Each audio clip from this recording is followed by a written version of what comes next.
Lentil by Robert McCloskey. So I bought this book for my oldest son when he was about 9 years old, and I got him a harmonica as well because this is a book about a boy who learns to play harmonica. And he doesn't have the harmonica anymore. Something happened to it. But I remember that year that he had it, he would lay in bed at night after the lights were out and it was dark and he was getting ready to fall asleep, and he would practice his harmonica in the dark until he got sleepy enough. He put it down and fell asleep. And those are some good memories. I enjoyed hearing him do that. Here's Lentil practicing in the bathtub.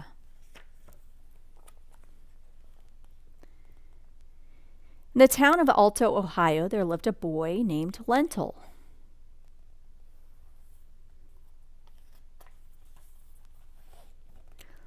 Lentil had a happy life except for one thing. He wanted to sing, but he couldn't.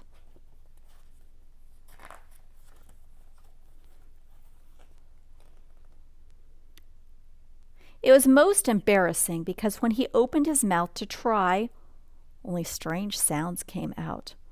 Ark!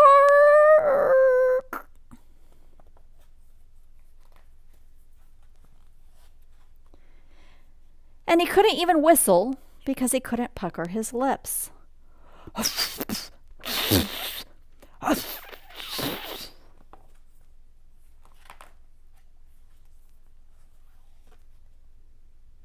But he did want to make music, so he saved up enough pennies to buy a harmonica.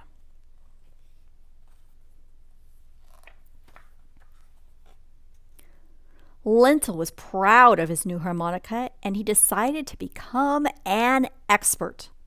So he played a lot, whenever and wherever he could. And I'm going to put on some harmonica music so you can hear what it sounds like in case you don't know the sound of a harmonica.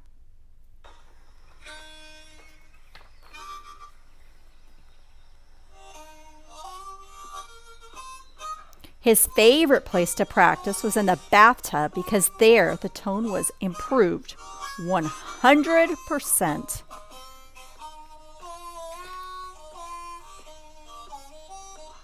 He used to play almost all the way to school, down Vine Street to the corner of Main, past the finest house in Alto, which belonged to the great Colonel Carter.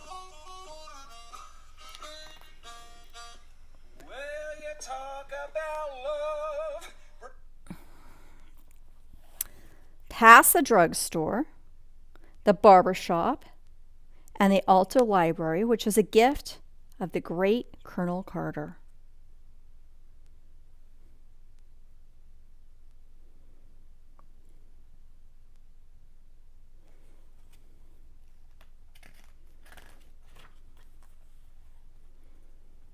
By the Methodist Church, through the Carter Memorial Park, and around the Soldiers and Sailors Monument that the Colonel had built there.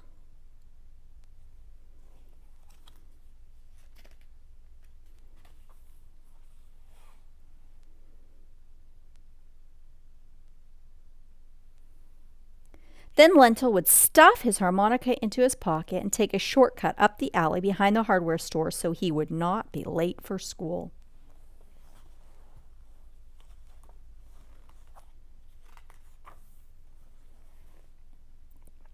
People would smile and wave hello to Lentil as he walked down the street because everyone in Alto liked Lentil's music. That is, everybody but Old Sneap.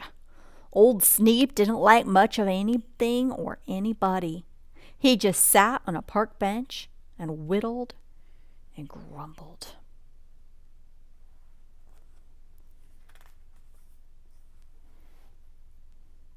One day the news got around that the great Colonel Carter, who had been away for 2 years, was coming home.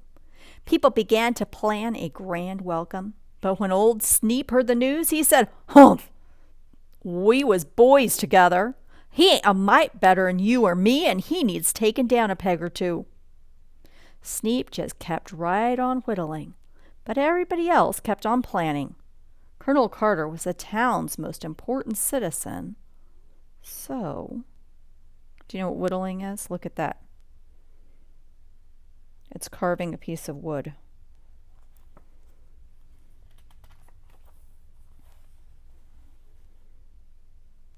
Welcome, Colonel Carter. The people hung out flags and decorated the streets. The mayor prepared a speech. The alto brass band put on their new uniforms, and the printer, the grocer, the plumber, the minister, the barber, the druggist, the iceman, the school teachers, the housewives, and their husbands and their children. Yes, the whole town went to the station to welcome Colonel Carter. Here comes the train. There's the whole crowd of people, the entire town. Welcome Colonel Carter.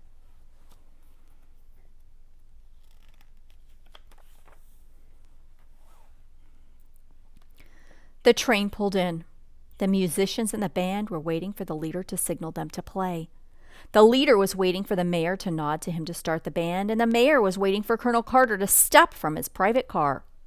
All the people held their breath and waited.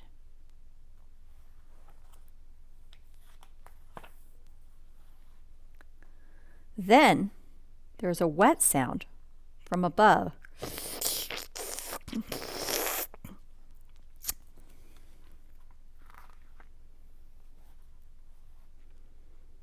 There sat old Sneap, sucking on a lemon. Slurp.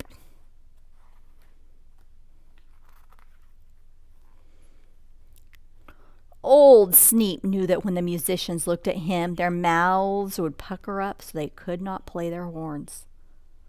The whole band looked up at old Sneap.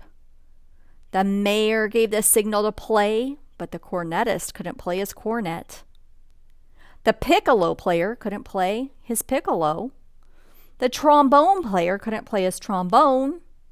And the tuba player couldn't play his tuba because their lips were all puckered up.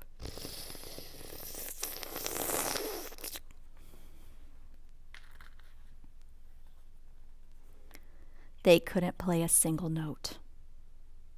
The musicians just stood there holding their instruments and looking up at Sneap, sucking on that lemon. The leader looked helpless. The people were too surprised to move or say a thing, and the mayor wrung his hands and wore a look that said, "Can't somebody do something? Please?" There he is, up on the roof, sucking on his lemon.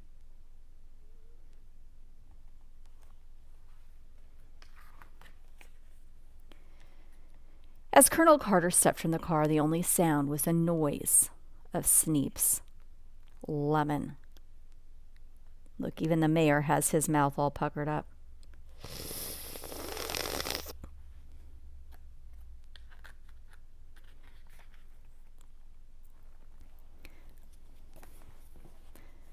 Clouds began to gather on the colonel's brow as he said, "Humph," an indignant sort of way. Of course, Lentil's lips were not puckered, and he knew that something had to be done. So he took out his harmonica and started to play, "Comin' Round the Mountain When She Comes."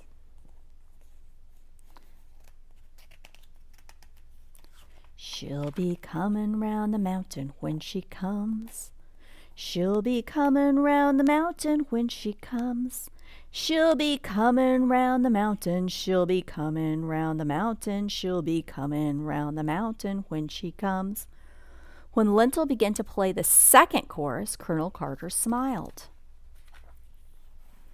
Then he let out a loud chuckle and began to sing. She'll be driving 6 white horses when she comes. She'll be driving 6 white horses when she comes. She'll be driving 6 white horses. She'll be driving 6 white horses. She'll be driving 6 white horses when she comes. Then everybody sang, and they all marched down Main Street behind the colonel's car.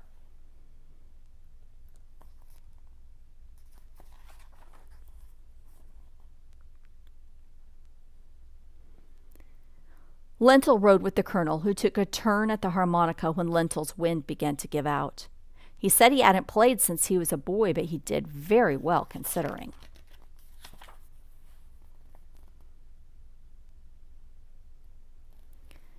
They marched to the colonel's house and paraded through the gate and into the front lawn. The mayor's committee served ice cream cones to all the citizens, and Colonel Carter made a speech saying how happy he was about such a fine welcome and how happy he was to be home again. When he said he was going to build a new hospital for the town of Alto, everyone was happy, even old Sneap. He might like that ice cream better than the lemon. I don't know. So, you never can tell what will happen when you learn to play the harmonica. And that is the end of that story.